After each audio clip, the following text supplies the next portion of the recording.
my anointment in gay politics and gay activism really started in earnest when I moved to the West Coast in 1981.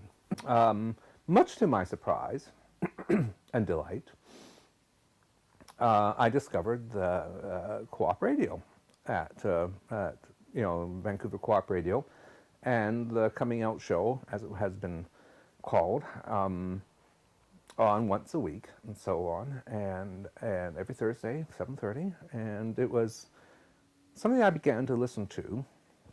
After about a year of listening to this, I got quite emboldened, and I thought, I want to go down and try it. And the actual catalyst for me to get involved in gay media was Expo 86. I had gone to the CBC Pavilion, which was now one of the convention centers now, the thing with the big sails. And they had, as one of their little, attractions and whatnot, you can be a TV host, and you can get on behind the screen or behind the desk and see all the cameras and whatnot. And I thought, this could be fun. And so I watched them, try some other people, and I thought, I'm going to volunteer. Unfortunately for me, it was near the end of their shift, and I could not get on because of the lineup. And almost coincidentally, that summer, there was an article or an ad or a notice, I can't remember which, but in Angles there was an appeal for new volunteers for the Coming Out Show at Co-op Radio. And I thought, well, I'm going to go and see. And a meeting was called, and one summer's evening, up in the Gay and Lesbian Center on the second floor in some airless room. But I think there was about maybe 15 people were there, and had called and responded to this, and the people who were running the show at that time were organizing it, primarily David Myers and Bill Houghton, sort of laid out what was going on, what to do, how it's done, the fact that they need to leave because burnout does happen to us all, and I thought, gee willikers, I wonder if I could come in. And so I remember the next weekend coming and reading the announcements, the community announcements, which was, tried my voice out and so on. But it was fun. And the reason that I finally found out something that I could do, which I enjoyed doing, which I found fun. It was lots of hard work, lots of involved work, but to me, almost always, it was fun. I was at the Coming Out Show for 10 years, from 1986 to 1996. Of that 15 or 16 people that came to that one meeting, the next time round, I think that had dwindled down to about half a dozen. And then, dwindled down by the time David and Bill had done their last show or so. I think there was maybe about 2 or 3 of us. There was myself and the new technician, Keith Paquette, the ever-enchanting Keith, I used to refer to him on air as, and another person whose name, I can't remember at the moment, who did sort of drop out in the end. But the bulwark for the next several years became myself and Keith Paquette. And, I thought, gee whiz, I can think, from my own experiences both in politics and policy development and so on and so forth, I can think of some stories that can go on, maybe I can work the show for 6 months, story ideas for 6 months. And I thought, gee, that's pretty good, I patted myself on the back in sort of an arrogant way, only to learn and be humbled that not only was this community so diverse that those stories never ended. Whether they were a controversial issue, whether they were something more of a subjective, personal introspection on some issues, gay entertainment. At this point in time in 1980s, it was starting to be cool to be known in the entertainers' world as queer. Not completely, but certainly weren't hiding as Liberace did or someone of that sort, from the generation prior. So radio offered a conduit, and the nice thing about that conduit, it was relatively inexpensive to promote and produce. All you needed was a microphone and a tape deck, and you were in business.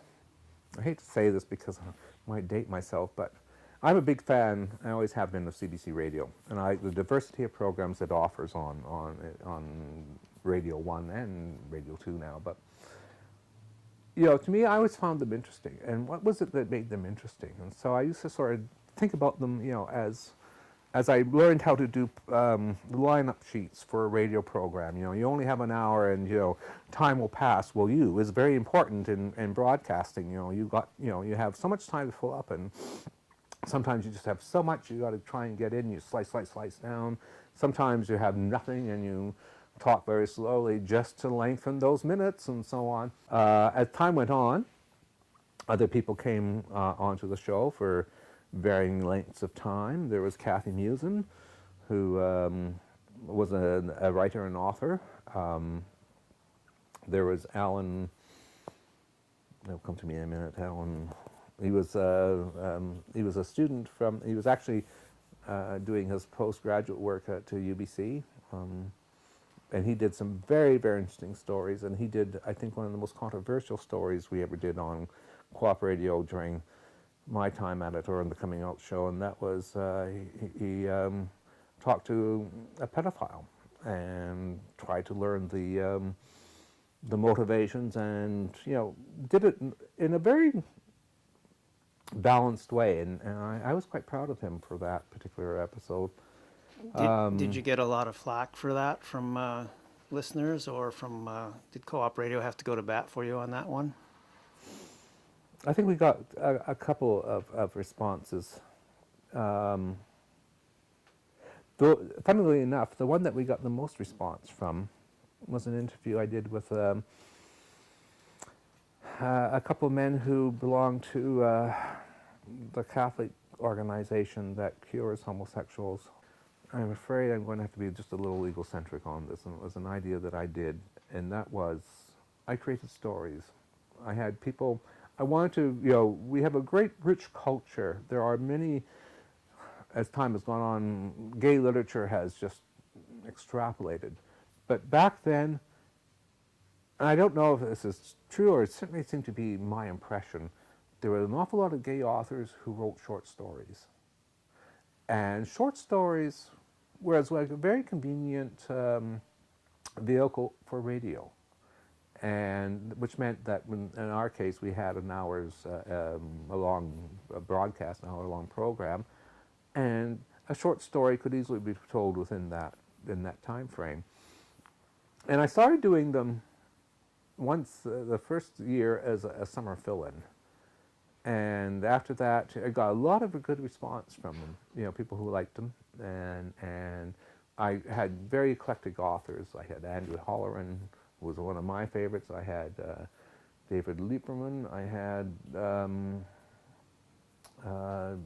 including some local authors. David Watmall did the story for me. And we gave them production qualities as much as we could, given our equipment at Co-op Radio, which was never, the finest end of things. But it was workable, it was functional, and I had a good friend of mine come in, and who had a beautiful baritone, mellifluous voice, and he in fact was also he has one of the largest private gay libraries in the country.